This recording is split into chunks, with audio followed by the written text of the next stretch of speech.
선거제 개편안과 고위공직자 범죄수사처 설치, 검경 수사권 조정안 등 4개 법안이 국회의원들의 몸싸움과 대치 끝에 결국 패스트트랙 안건으로 지정됐죠.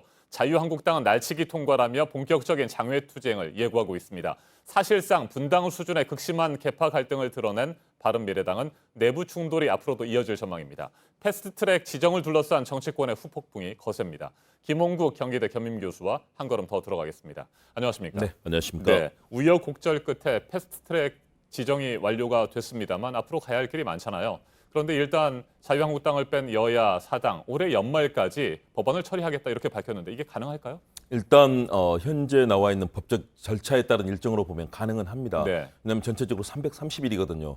그중에서 상임위원회에서 일단 180일을 거쳐야 됩니다. 그리고 법사위에서 90일이 있고요. 그리고 그 이후에 과정이 60일이 있는데 마지막 과정은 국회의장의 재량으로 일단 생략할 수가 있습니다. 단축할 수 있는 거죠. 그리고 상임위에서도 역시 180일 중에서 안건 지정 조정을 통해서 90일 정도를 단축할 수 있거든요. 그럴 경우에는 최대 150일까지 단축이 된다. 그렇다면 180일 만에 일단은 본회의에 네. 이제 처리할 수 있는 그 길이 열리는 거고요. 만일의 경우 이 과정이 사실은 쉽지 않을 수도 있습니다. 왜냐하면 자유한국당에 현재 장외투쟁에 나서고 있고 또 다른 정당들과의 이런 협의 과정이 진행이 되기 때문에 이것을 계산했을 경우에는 약 240일 정도 네. 걸릴 수 있는 가능성을 생각해 볼 수 있거든요. 그게 두 가지를 본다면 10월 말 또는 12월 중에 이제 처리가 된다. 그렇다면 내년 4월 총선이기 때문에 일단은 가능은 합니다. 대신에 곳곳에서 역시 여야 사당과 자유한국당의 갈등이 있을 수 있기 때문에 아주 강력한 저항을 하고 있는 자유한국당의 입장 그리고 다른 정당들이 최대한 여러 가지 네. 추경이라든가 여러 안건들을 함께 처리하겠다는 그런 입장을 보이고 있기 때문에 이 부분을 놓고 갈등이 벌어진다면 사실은 내년으로 넘어갈 수 있습니다. 그렇다면 최대한으로는 내년 1월 21일 정도까지 볼 수 있는데요. 일단 올해 야당이 적극적으로 설득하고 또 여당이 적극적으로 나선다면 자유한국당이 같이 동참할 경우에는 올해 내에 가능은 한 것이 일단은 법적인 절차입니다. 네, 고위공직자 범죄수사처 설치 법안은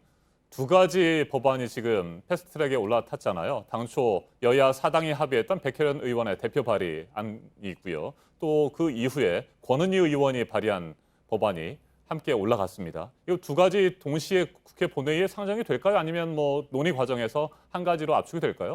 저는 일단 논의를 할 거고요. 네. 논의 과정에서 어느 정도 압축이 되리라고 봅니다. 왜냐하면 공수처를 둘러싼 그동안에 우리 사회적 논의가 충분히 있었고요. 어떻게 하면 거대화하고 또 권력지향적인 검찰의 그런 그동안의 행태를 바꿀 것인가. 공수처의 필요성에 대해서 사회적 공감대가 있거든요. 그런 측면에서 나왔던 여러 가지 여당의 안이 있고 이것이 백혜련 의원의 안에 암축이 돼 있습니다. 네. 대신에 권은희 의원이 사보임 과정에서 이제 자신이 제기했던 여러 입장을 내놓았는데요. 공수처 장에 대해서 국회 동의를 얻는 절차라든가 또는 기소심의위원회를 설치하는 안 등을 내놓았습니다. 이렇게 될 경우에는 사실은 국회 동의를 공수처장 임명받는 것은 사실은 현재 우리 총리 인준을 받는 것처럼 굉장히 어려운 과정이 될 수 있거든요. 그런 측면에서 만일의 경우 그렇게 될 경우는 공수처의 작동 자체가 사실 쉽지 않아지기 때문에 아마 여야 사당 협의를 많이 할 거고요. 권은희 의원 안을 놓고도 바른미래당 내부에서 여러 가지 토론이 될 거라고 봅니다. 그리고 가장 합리적인 안이 이 법안이 돼야 되는 것이기 때문에 저는 일정한 서로의 양보와 타협을 통해서 그 과정에서 어느 정도 이 공수처가 제대로 작동할 수 있는 법안으로 일단 모양을 갖추는 쪽으로 가지 않을까 그런 판단을 해봅니다. 네, 양보와 타협에 대해서 말씀을 하셨습니다만 더불어민주당은 자유한국당이 지금이라도 논의 과정에 참여를 해라. 그렇게 요구를 하고 있지 않습니까? 자유한국당 어떻습니까? 선거제 개편안이 있기 때문에 그것 때문이라도 뭐 시간은 좀 걸리겠습니다만 합류를 해서 논의에 참여할 가능성이 있다고 보십니까? 당연히 참여해야 되고 당연히 논의를 해야죠. 네. 왜냐하면 국회의 정상적인 일정을 완전히 이렇게 보이콧하고 장애투쟁으로 나선다면 국민들의 이런 여러 가지 비판적인 눈길이 더 높아질 거고요. 특히 국회가 사실은 그동안 여러 가지 특히 자유한국당이 거의 2년 정도 기간 동안 17차례 국회 보이콧을 했습니다. 여기다가 또다시 장애투쟁이 이거 길어진다면 국민들이 과연 국회가 일하는 것이냐라는 그런 비판이 높아질 수 있고요. 현재 그러나 자유한국당은 장애투쟁에 나서겠다. 네. 광화문에 천막 당사를 세우고 그리고 전국 17개 시도 당사를 전체를 순회하면서 이번 과정에 대해서 알리겠다는 입장이거든요. 그렇다면 당분간 일단 장애투쟁이 벌어질 네. 수밖에 없는데요. 그러나 여야 사당이 함께 노력해서 어쨌든 국민적인 공감대를 얻어내고 가장 중요한 것은 국민의 여론이라고 봅니다. 국민들께서 만일의 경우 이런 상황이 계속 악화될 경우 국회도 일할 수 없고 행정부도 일할 수 없고 대한민국이 사실은 기능이 마비될 수밖에 없는 상황이거든요. 입법이 정지된다. 이런 상황에 대해서 비판적인 목소리가 높아질 거고요. 그런 측면에서 여당은 적극적으로 자유한국당을 설득할 필요가 있고요. 다른 야당과 함께 법안의 그런 정당성 또 흐름들에 대해서 좀 논의를 가일층 높일 필요성이 높다고 봅니다. 여기에 더해서 국민들께서 우리 정치가 제대로 가야 된다는 그런 공감대와 의견들을 많이 보내주신다면 그 길을 만들어내는 것이 결국은 우리 국회의 할 일이다. 이렇게 평가할 수 있겠습니다. 네, 지금은 예측하기가 힘든 상태입니다만 언젠가는 자유한국당이 장외 집회를 다 접고라도 패스트트랙 협의에 들어올 가능성 완전히 지금 뭐 배제할 수는 없는 것 같고요. 자, 그렇게 된다고 하더라도 당분간은 추가 경정 예산 등 지금 뭐 시급하게 처리해야 할 뭐 여러 가지 안건들이라든지 이슈들이 있잖아요. 이런 것들은 뭐 중단될 가능성, 아예 뭐 시작도 못 되는 뭐 그런 상황이 불가피한 상황 아닙니까? 일단 단기적으로는 그럴 겁니다. 왜냐하면 자유한국당의 현재 입장은 거의 뭐 국회를 점거하다시피 아주 가격한 투쟁을 하지 않았습니까? 네. 이런 상황 속에서 폭력과 감금 여러 가지 불법적인 행태들이 나타났고요. 이런 측면에 대한 비판들이 높아지고 있기 때문에 자유한국당의 입장에서는 곤혹스러울 겁니다. 투쟁도 하고 또 국민들의 눈치도 봐야 되는 그런 상황일 거거든요. 그런 측면에서 상당히 어려운 것은 사실입니다. 그럼에도 불구하고 이 상황이 일단은 기본적으로 패스트트랙이 지정이 됐기 때문에 정리는 된 셈입니다. 그렇다면 국민들께서 어느 정도 이런 상황에 대해서 힘을 실어주실 것인가. 특히 추가 경제 예산안 같은 경우는 강원도의 산불이라든가 포항 지진 그리고 우리 사회의 여러 가지 중요한 현안들에 대해서 대처할 수밖에 없는 그런 경기에 대한 선제적 대응 이런 요소들이 있거든요.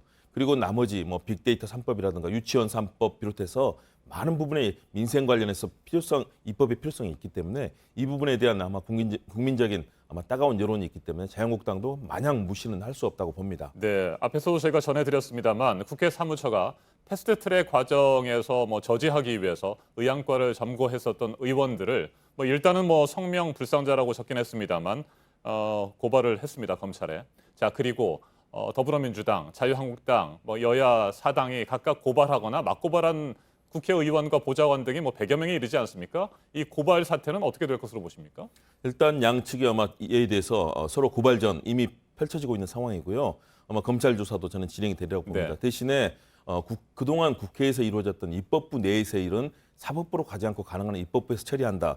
과거 2008년도에 이제 한미 FTA 투쟁 당시에 몇 사람의 의원들이 법적인 그런 처벌을 받았습니다. 네, 벌금형을 받고 그랬죠. 그렇습니다. 그러나 이번 상황은 과거와는 좀 다를 것으로 보입니다. 왜냐하면 이런 국회에서 물리적인 충돌을 막기 위해서 2012년에 당시 새누리당 소속이던 박근혜 당시 비대위원장의 네. 제안으로 사실상 지금의 자유한국당이 만든 법이거든요.